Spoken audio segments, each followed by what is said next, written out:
And if we could do something different real quick, I know there's a lot of people speaking today and there's a lot going on. This is my first type of conference. I've never been to any industry conference before. And just looking around the room, I'm kind of blown away by the amount of knowledge and experience, all of you have. Even, the chairs are maybe less than half full, but every one of you has experience in the coffee industry that I don't. And I'm just excited and really humbled to speak with you. But could we just look around at each other and see that there are other people in the room? That's kind of what my topic is about. Also, yeah, let's get to it.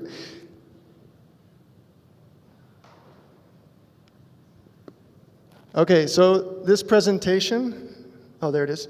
This is, I wrote it as a small roaster in the States, so it's 4 and 2 other small roasters, 2 business owners, maybe those of you who are in import-export, and industry leaders and influencers. That's who it's for. For producers, as well, maybe it gives you insight into what we experience on our end of the supply chain. I hope what I share encourages us to a little bit more collaboration, more equitable industry practices, more honest marketing strategies, and really just challenge us to step into understanding of our shared humanity. We're all people, we all have different lives, we all have different experiences, and I think sometimes when we do business with each other, we forget that, and we just make it about the money, and I think that needs to change. So the presentation will break into 3 parts. Part 1 is how I got into the coffee industry, how I got into business, and that's just to give you some basic background. Part 2 is when I started roasting and running my business, some of the marketing practices that I saw, or kind of what's common, and how the story of coffee was communicated to consumers on my end of the supply chain. And then part 3, kind of what I've been seeing in the last few years in marketing and how we talk about coffee on my end of the supply chain, and where I think we can all kind of do better. We being the roasters and other people in the industry that have power with coffee. So, pardon me, how I got into the coffee world. So when I was 16, I was working at a grocery store. They had a coffee kiosk. It was terrible. We did espresso, lattes, cappuccinos, and didn't learn very much. But a few years later, I started working at a small roasting and cafe in my town in Loomis. It was called the Wild Chicken. If you see here, that's a Probat. That was the first time I ever roasted coffee. That was back in 2008. I was 20 years old, and it changed my world. I had never seen coffee green before, and being able to transform that into a consumable product was pretty wild. It got me excited about coffee.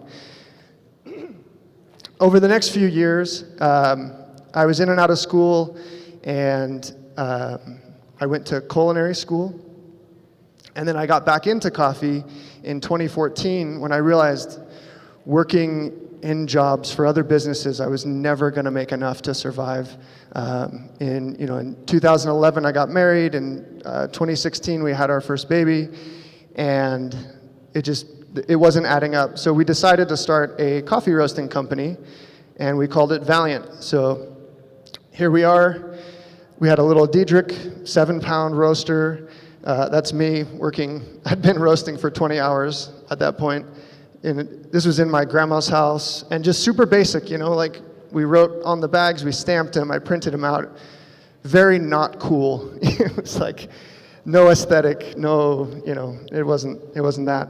But a couple years into it, I learned how to cup coffee, which maybe you're hearing this as an exporter, you're like, how the heck did you buy your coffee if you don't know how to cup? How do you get, did you get samples? What did you? Honestly, we, at the very beginning, we just went for price. We went for what was affordable, what looked like it had good tasting notes, and we made a selection. And we would buy 1 or 2 or 3 bags at a time and just kind of grind until we ran out, and then we'd go back and buy some more. So in let's see what the next slide is. Oh yeah, so I learned how to cup, and then in 2020, I got Q certified, which I went into that class thinking I had, some years of cupping experience, and I thought, oh, I'll know how to do this. I didn't know anything. It rocked my world, and it kind of kicked the door down for me on how industry works a little bit on the producer end.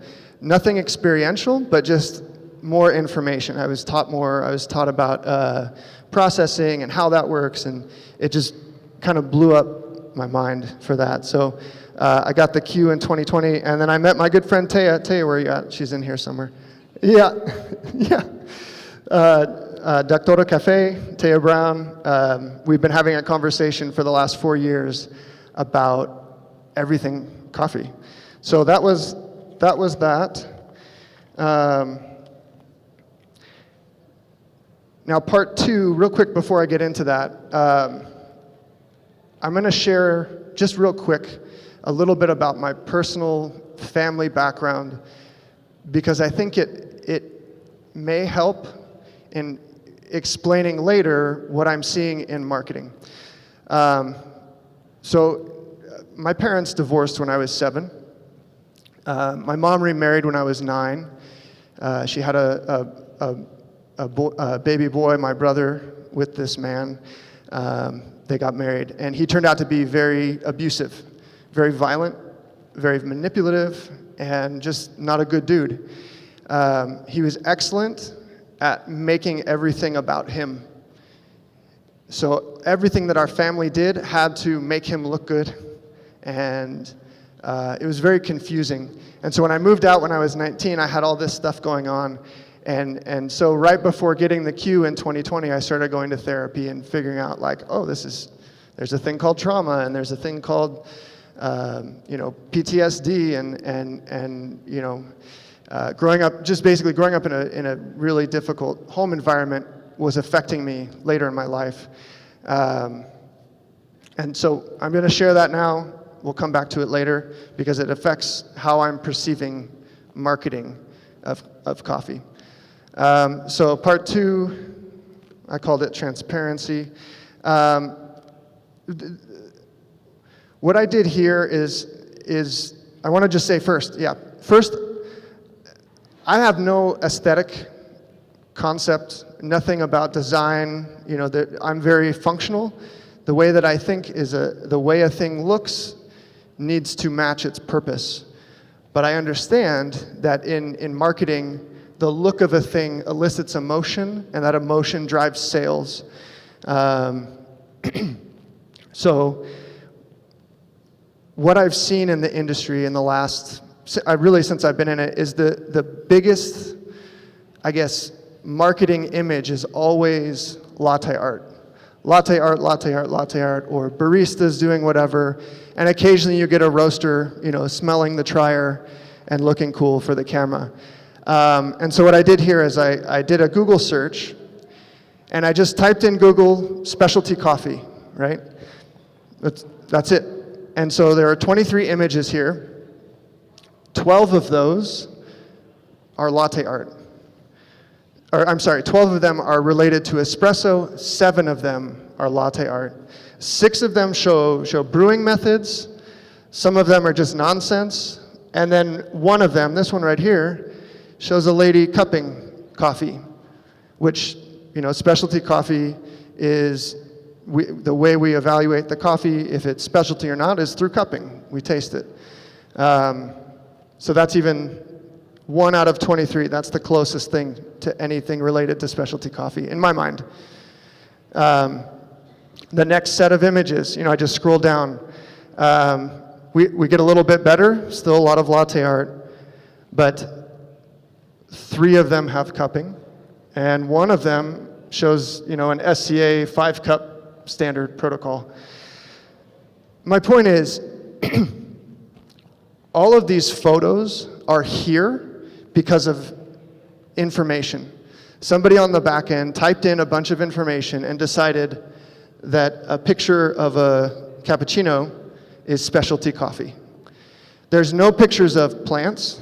There's no pictures of farms and producers. And this is what sells. And so as a guy who, the way that I think and the way that I process is very linear, very pragmatic, very, again, just no aesthetic. I don't think, when I look at a cappuccino, I don't think specialty coffee, I think latte art competition. This doesn't make sense to me. Why are these images showing up as specialty coffee? And even to this day, right? I have customers come into my shop. We only roast. We don't do any, espresso. We roast and then we sell to cafes. I still have customers see the roaster and they think that we're grinding the coffee. They say, oh yeah, are you grinding the coffee? That's great, it smells good outside. But they have no idea that it grows on a plant. I show them the green seeds. They're like, whoa, I've never seen that before, right? And it's because of stuff like this, the way that we market. So I'll get into this more, but customers, when I say customers, consumers of specialty coffee or any coffee for that matter, are really, really confused because we as roasters or as baristas or, I'll just draw the line there, we have done a really, really bad job communicating what the thing is that we're actually selling. And if I could just say, as a roaster, it's taken me several years to realize, oh, this is not a drink or a beverage or a confection. This is produce. We're selling produce to people. We're processing it, we're converting it, but we're selling produce ultimately. And I think the reason that our consumers, at least in the United States, are ignorant is because those of us who are selling the product have a tendency to be egocentric. We're only considering ourselves, our perspective, our part of the story, our part of the coffee supply chain. And I can understand that, but I think we can do better. One of the things, why did I bring up the story of my family? My stepdad was very egocentric. He only cared about him, how things made him look. And when I see this in the industry, it frankly pisses me off. I get really upset. When I see coffee roasters putting direct trade on their bag, and then you go to the product page and it says producers, various smallholder producers. That's not direct trade. And they have direct trade on the blends, and they have direct trade on the decaf, and then I see pictures of roasters going down to visit farms, and there's no mention of the farm, there's no tag, and they're saying, oh, we harvested this coffee for you, we picked it, we processed it. No, you didn't. We did not. We got to visit, and by the grace and kindness of the producers, we got to see the life that you have and experience that for 1 day or 2 days. So egocentrism, there's a concept in child development. There's an age when children are very egocentric, and it's from 2 to 6 years old. So 2 to 6-year-olds only think about themselves, only think about how they feel, only think about their perspective of the world. And I think us as roasters, baristas, we need to grow up. Like, for the sake of the industry, we have to grow up. We can't keep thinking about ourselves.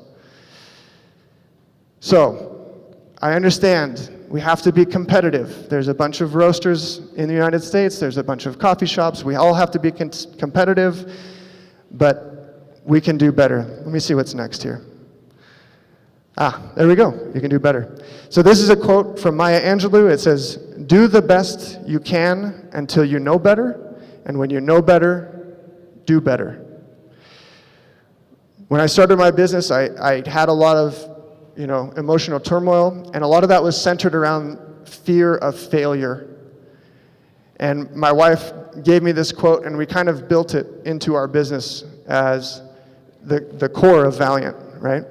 Valiant means to persist, to not stop, to keep going, to be courageous.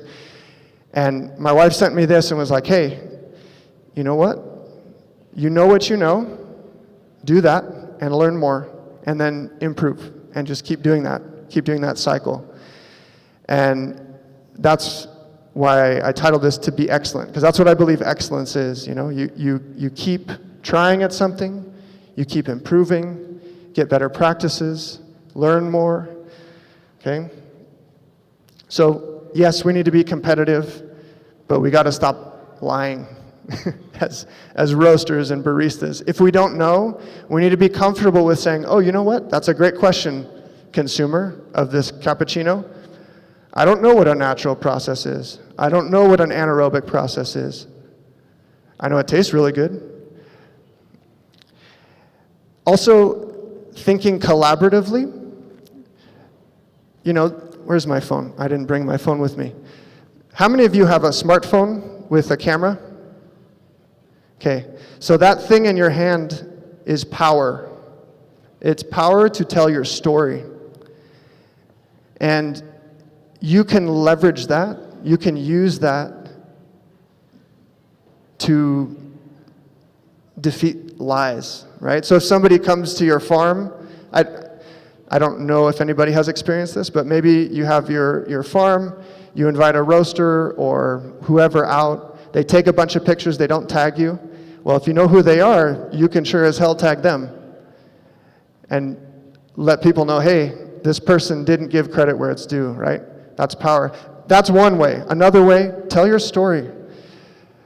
I personally, I love to hear people's, how they grew up, how you got into coffee, all of that. Share your story, post it on social media. But let's go back to being a roaster, right? As a roaster, I have my website, and I have the coffees that I sell. One of the easiest things I could do is put a HTML embed link of where I got the coffee from. And I'll be honest with you, right now, all of my coffee except for one I purchased from Kavoya. I don't know, it's Olam. I've been working with them for 9 years, but it's not direct trade, so I'm not gonna say direct trade. So putting links to where we purchase our coffee from, that's an easy one, that way there's no room for deception. And then if we are gonna talk to producers, give them credit. Let's see, I've only got 2 minutes left. Okay, 1 second. Well, yeah, that wraps it up. I know this was not super fine-tuned or anything, but my hope is I really want to see better conversations happen. I guess there's a Q&A at the end here, so if any of you wants to talk about, maybe more ideas on how we can collaborate across the supply chain. There was an example. I talked to a friend the other day, and he said there was a roaster he was selling coffee to. This guy works in the import-export. There was a roaster that he was selling to. They'd been buying from a farm for 3 years, and the roaster and the producer had never had a conversation. And this guy facilitated the conversation. So for those of you, maybe you're in import-export, you're in coffee trade, how can you be a conduit for better conversations? How can you help people connect? Because that's really, we're selling a product, we want to make a profit. It's capitalistic, that's the nature of it. But there's also the human aspect. Each of us has a life, we have a story, and those things affect how we connect with each other, how we relate to each other, what we think of each other. And I think we can do better. So I'll wrap it up. Thank you for listening to me talk. And yeah.